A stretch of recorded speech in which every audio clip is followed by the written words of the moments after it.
J'ai quand même, j'imagine quand même que Barcola peut jouer aux 3 postes, puisqu'en général, ceux qui jouent sur les côtés sont capables de jouer et à droite et dans l'axe aussi, en général. C'est pas toujours le vrai, mais c'est en général. Donc là, je pense que Barcola peut jouer dans les 3 positions. Il a une qualité de finition qui fait il peut prendre les espaces, il peut fixer.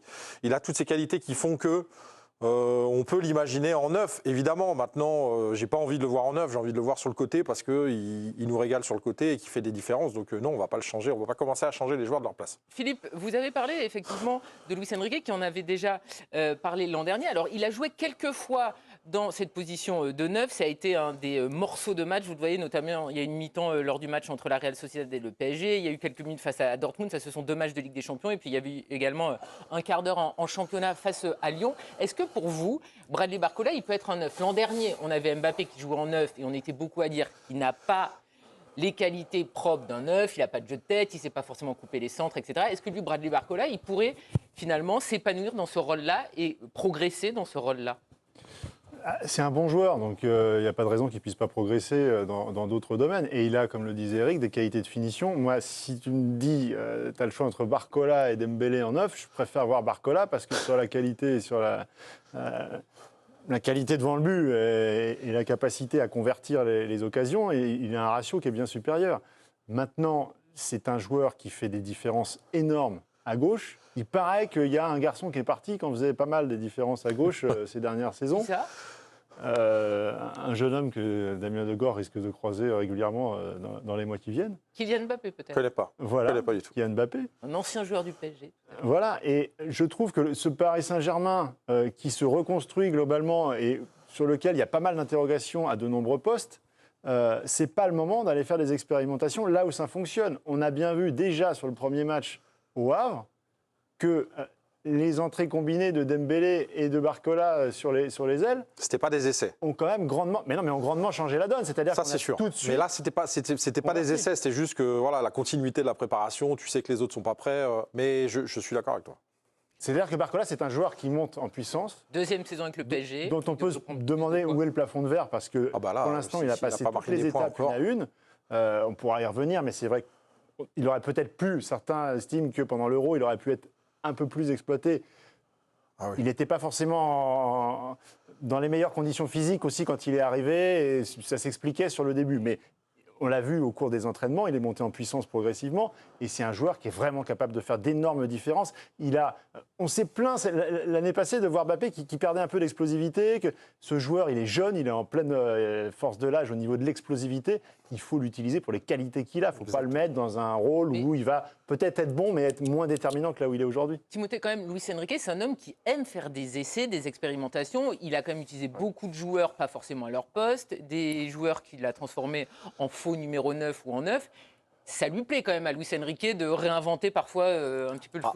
Oui, il aime réinventer le foot. On sent qu'il aime aussi la polyvalence chez ses joueurs. C'est ce qu'il leur demande. Dans l'interview qu'on a vue, il cite Barcola comme potentiel numéro 9 en rappelant que Kangingli avait déjà joué à ce poste-là, que Asensio a déjà joué à ce poste-là. C'est un exemple parmi d'autres.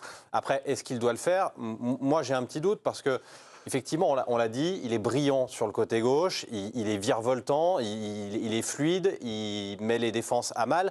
Et en fait, il a ces qualités-là aujourd'hui. Bradley Barcola, comme tout le monde, va vieillir. Et peut-être que dans quelques années, il sera temps de lui dire de jouer un peu plus en neuf. Ces joueurs extrêmement filiformes et très bons sur le côté, parce qu'il me fait penser un peu au bon début d'Aubameyang, où ça a été cité à Kylian Mbappé dans sa prime jeunesse, qui lui aussi volait le long de la ligne de touche. Laissons-le là tant qu'il peut jouer à ce poste-là. Quand il perdra un peu en explosivité, mais il a encore de la marge, il a encore une dizaine d'années devant lui, pourquoi pas le recentrer un petit peu? Il y a certains joueurs qui ont su faire ce changement, mais pas tout de suite. Pas tout de suite. Et pour l'instant, il est brillant à ce poste-là. Laissons-le là où il est brillant, c'est mon avis. Fred, est-ce que ça va être le plus dur qui commence là, cette saison? L'an dernier, on n'attendait pas beaucoup de lui.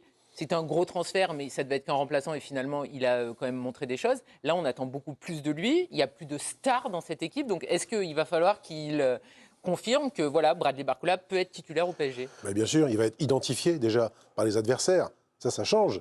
Quand vous êtes juste un joker, il est beaucoup entré en jeu. Hein. Il n'a pas été titulaire beaucoup, encore au Havre, là, pour d'autres raisons. Mais il entre aussi, il est très bon quand il entre. Il joue, j'avais regardé, 60 minutes à peu près en moyenne sur la saison dernière. La moyenne de ses prestations, c'est 60 minutes. Donc il tient 1 heure. Je ne sais pas si c'est une volonté de Luis Enrique ou c'est lui qui décline un petit peu, quoi qu'il en soit. Là, s'il est avant-centre, à mon avis, ce n'est pas un service à lui rendre. Déjà parce qu'il va découvrir peut-être les prises à 2 aussi, comment il va se débrouiller de ça, être identifié, être la menace numéro 1, le facteur X. Est-ce que c'est un truc pour un gamin de 21 ans qui a une saison complète en Ligue 1 ? Avec Lyon, c'était une demi-saison. Oui. Voilà, ça ressemble vraiment beaucoup au cadeau empoisonné. Il n'est pas encore très dense sur le plan athlétique, sur le plan physique. Il est frêle. Il n'a pas un très bon jeu de tête. Qu'est-ce que vous allez le mettre? Alors évidemment, contre Montpellier, ça va peut-être passer. Peut-être qu'il mettra un but. On dira c'est formidable. Quelle trouvaille de Luis Enrique. Mais en Ligue des Champions, vous voyez vraiment que c'est un service à lui rendre de le mettre en œuvre contre des défenses, disons, rodées de la LDC. Ça m'étonnerait. On rappelle que c'est demain, le match entre le PSG et Montpellier, deuxième journée de Ligue 1. Damien, Barcola, le plus dur commence? Incontestablement. Je rappelle juste que la saison dernière, ce n'est pas non plus une saison complètement régulière pour Barcola. Il y a eu des très hauts, mais il y a eu aussi des très bas. Je vous rappelle juste l'après-PSG. Il y a eu des promesses quand même. Après Le début de saison, PSG, plus. il s'est quand même bien fait critiquer. Il a montré une force mentale que je n'imaginais pas chez ce jeune homme. Moi, je dois reconnaître que quand il arrive au PSG, qui signe pour, je sais plus, 55 ou 60 000, enfin, 55. très cher, je trouvais que c'était très cher. Les faits m'ont C'est donné cher tort. aujourd'hui. Damien. Les faits m'ont donné tort. Aujourd'hui. Non, mais les faits m'ont donné tort. Il a prouvé que c'était un joueur capable de s'adapter au très haut niveau. Mais maintenant, il doit gagner en régularité. L'année dernière, il n'a pas été régulier. Après ce Newcastle PSG, effectivement, il a fait des très bons matchs. Mais après, il a un peu redisparu. Puis, il est revenu en fin de saison. Je trouve qu'il doit gagner en régularité. C'est là-dessus qu'il va être attendu. Et il ne faut pas oublier une chose, c'est que Fred parlait des éventuelles prises à 2 dont il pourrait faire l'objet cette saison. Bah ouais, parce que l'année dernière, celui qui faisait l'objet des prises à 2, c'était Kylian Mbappé, donc ça libérait de l'espace pour les autres. Là, les adversaires vont plus défendre tout à fait de la même manière sur les attaquants du PSG, donc la tâche va être un peu plus compliquée. Et là, il doit confirmer. Ouais, juste pour revenir déjà sur les prises à 2, on a vu un travail comme ça contre Le Havre, où Le Havre a très bien travaillé collectivement sur ces prises à 2, où justement ça a été compliqué pour le Paris Saint-Germain au départ, avant que Barcola rentre. On a eu de grandes difficultés et puis au fur et à mesure de sa rentrée, il a pris confiance et il a pris la mesure de ses adversaires et prise à 2 ou pas, il a réussi à passer entre 2 adversaires, il est décisif donc il a un talent énorme Eric, à utiliser sur le côté. Tout le respect que j'ai pour Le Havre, et j'en ai beaucoup, ça va pas être la même chose. Mais bien sûr. D'attaquer face au Havre et d'attaquer face au Borussia Dortmund. Non, mais je suis complètement d'accord avec toi. Lille, Rennes, Lens ou Marseille. Non, mais justement, pour continuer là-dessus, le meilleur service que tu peux lui rendre, c'est de le mettre titulaire et de le laisser travailler et de laisser prendre sa mesure sur les adversaires du championnat, au fur et à mesure, parce que c'est vrai que jusqu'à maintenant, il a été très fort. Et sa force, c'est un peu l'insouciance. C'est-à-dire qu'il est capable de rentrer dans les matchs, de débuter des matchs et de sortir. Mais c'est rarement sur la totalité d'un match. Donc on a envie de le voir sur plusieurs totalités de matchs enchaînés, on va dire. Après 21 ans aussi, il a le temps. Et on rappelle qu'en équipe de France ou au PSG, il a quand même été parfois éblouissant. Ou en tout cas, il a raison de plus. On lui a laissé le temps. Raison de plus, Karine a 21 ans pour le laisser là Exactement. où il est C'est le meilleur, pour le laisser mûrir dans un certain confort pour le moment. Et puis je regardais l'infographie qui nous était proposée il y a quelques instants, je ne sais pas si elle peut réapparaître.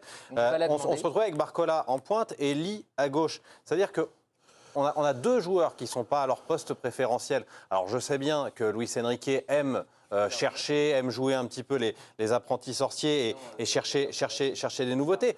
Mais à ce moment-là, pourquoi ne pas mettre Barcola dans sa position préférentielle? Il y a un 9, c'est Kolo Muani. Moi, j'en suis pas convaincu, mais il y a une possibilité. À ce moment-là, si tu veux effectivement jouer l'apprenti sorcier, essaye de modifier, essaye de mettre un seul joueur dans une position non préférentielle. Pour avoir vu quand même pas mal. On la revoit, l'infographie dont vous parliez. Avec Lee à gauche, c'est Luis Enrique l'année dernière, c'est un joueur de droite. c'est Luis Enrique de conférence de presse. C'est-à-dire que pour moi, la probabilité que Barcola il joue dans l'axe, J'y crois elle pas est non très plus. faible. Rappelez-vous, J'y crois l'année pas non dernière, il parlait de mettre Ousmane Dembélé en 10. Il l'a mis une demi-fois. Il l'a quoi. fait. Il l'a fait. Oui, 3 Oui, Non, mais ça, mais on va dire que ça peut arriver. Notamment en pour Ligue des paraissait. Champions, il l'avait fait. Ouais, une fois contre la Real Sociedad, mais très peu, très peu, et c'était même pas un vrai 10, quoi. Il l'a remis à sa meilleure place, voilà. Surtout- Je pense que c'est, en l'absence de Gonzalo Ramos, c'est Kolo Muani et c'est Asensio. qui Et ont plus de Asensio, chance. Mais donc, évidemment. on Voilà. vous en parler parce que c'est important, on rappelle. Donc Gonzalo Ramos, le Portugais, s'est blessé lors du premier match face au Havre. 3 Est-ce qu'il faut- mois. 3 mois. Pour 3 mois. Est-ce qu'il faut absolument recruter? Parce que Kolo Muani, bon, on ne sait pas ce qu'il va donner cette saison. On sait que sa première saison a été très compliquée. Asensio, c'est aussi un joueur qui se blesse beaucoup. Donc, est-ce qu'il faut absolument que le PSG recrute au neuf? Parce qu'on nous avait annoncé des noms, ils ne sont jamais arrivés. Mais Les Osimhen et compagnie ne sont jamais arrivés. Je suis pas sûr qu'ils aient envie de recruter un neuf. Hein. Moi, je pense qu'ils ont envie de C'est pour recruter ça qu'ils m'ont un dit joueur, ça, le un joueur de côté. Ils ont envie de recruter un joueur de côté qui soit polyvalent, à droite, gauche. S'il est neuf, bah, tant mieux, mais s'il ne l'est pas, bah, je ne suis pas sûr que ce soit la priorité du recrutement aujourd'hui. Quand on voit les profils demandés et proposés par le PSG ou par Luis Enrique, j'ai quand même l'impression qu'on s'oriente sur un joueur qui va jouer sur le côté. Donc il y aura peut-être certainement plus confiance à Kolo Muani devant et éventuellement Asensio, je pense. Après, bon, Et voilà. Gonzalo Ramos, ça pose problème quand même, parce que Ça pose c'est- un gros problème. il fait une préparation C'est terrible pour lui. Hein. excellente. C'est un joueur sur lequel compte Luis Enrique. Et là, il est absent 3 mois. C'est-à-dire que si le PSG prend un 9, il va pas prendre. Tu le condamnes, Il va quelque pas part. prendre un 9 de niveau moyen, quoi, juste pour jouer les. Et qu'est-ce que les lui va utilités. penser Donc, non, mais- derrière Donc aussi. il va prendre un Ouais. bon joueur. Et qu'est-ce que va faire Gonzalo Ramos derrière? Est-ce qu'il ne considérera pas ça comme de la défiance? Est-ce que la concurrence, c'est une bonne chose? Surtout qu'il là, a pour un le passif Philippe. déjà, Gonzalo Ramos. Il a un passif oui. avec Paris. Souvenez-vous que déjà, il y a la défiance d'Enrique la saison dernière. Et puis, il y a cet énorme truc qui lui tombe sur le coin de la tête là, avant Noël, cette maladie. La maladie, ouais. Il en prend quand même pour 1 mois. Hein. Il est complètement là. Et là, la cheville, ça pouvait être 10 jours. Si ce n'était pas les ligaments touchés, c'est 3 mois. Il faudra voir comment il récupère, y compris mentalement. C'est un énorme coup dur. Hein, Et on rappelle qu'en plus, pendant l'Euro, il a été très peu utilisé, donc il enchaîne quand même les déceptions. Philippe, ok, ça peut être compliqué pour Ramos, mais le PSG ne fait pas de sentiments, c'est un grand club, ils doivent être...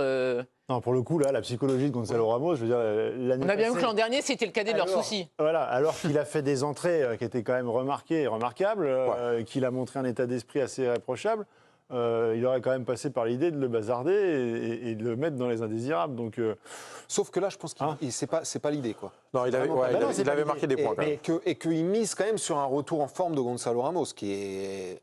Enfin, moi, je l'aimais bien quand il était à Benfica. Il m'a déçu en aussi. début de saison dernière. Ouais, mais- Et là, il retrouve des couleurs, quoi. Il retrouve il a eu- vraiment Est-ce des qu'il couleurs. t'a pas déçu parce qu'il y a eu aussi une grosse ombre qui l'a empêché de prendre ses marques et certainement Il n'a confiance. jamais enchaîné, de toute Il a- façon. il a avec jamais, Luis il- Enrique. voilà, il a jamais enchaîné et puis derrière ce mais ça peut pas virus, toujours être non mais la c'est faute là, des autres, mais, non mais derrière ce virus fait que aussi ça ne met quand même pas Non, dans mais les meilleures ça peut- dispositions parce que derrière quand tu l'utilises, il est quand même pas mal Ah, quand il tu est l'utilises. hein. efficace, il est efficace. Ah ouais.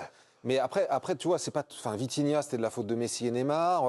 Là, Gonzalo Ramos, ce serait de la faute de Mbappé. Non, c'est à un moment donné, les mecs. Ah, ils doivent c'est pas- s'affirmer. je dis pas que c'est T'es la dans faute un- de t'es dans un Mbappé, club, mais- t'es dans un c'est club, pas le premier jour à avoir besoin d'une demi ou une saison pour Exactement, pour bah s'intégrer dans un Surtout nouveau au club PSG. et dans un nouveau championnat. L'investissement est Parce conséquent. qu'à quand la même. différence de Kolo Muani, pour moi, c'est un joueur qui, ok, il est arrivé de Bundesliga, mais enfin, c'est quand même un joueur À Nantes. français qui a connu la Ligue 1, donc ça doit aller plus vite quand même, Gonzalo Ramos, même s'il y a une communauté lusitanienne au sein de cette Vestiaire, équipe du PSG. Bon, L'adaptation était plus compliquée. Je suis d'accord comprendre avec- que ça prenne plus Dans le de temps. vestiaire Ok. aussi. hein. Je suis d'accord avec Damien sur le fait qu'il faut être très prudent sur le profil qui pourrait être recruté, parce que 3 mois, c'est long, mais c'est pas non plus le bout du monde. Mais 3 mois, vous revenez pas non plus tout de suite au top. Non, tu reviens pas tout de suite, mais enfin bon, on peut considérer qu'en tout cas, pour les échéances qui vont compter pour le Paris Saint-Germain, il sera là et de retour. Si c'est sur lui qui compte avec Kolo Muani en doublure, à ce moment-là, il ne faut pas se tromper sur le joueur que tu prends. Soit tu prends un très jeune en lui disant, mec, tu es là juste pour faire la dépanner. malle et puis on mise sur toi à l'avenir, ou inversement, et moi c'est ce que j'aimerais voir arriver au Paris Saint-Germain,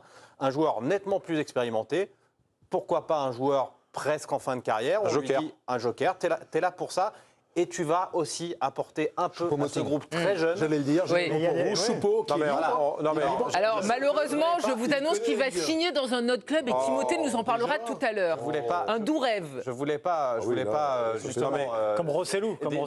déflorer le sujet qu'on va avoir tout à l'heure sur les joueurs libres de contrat.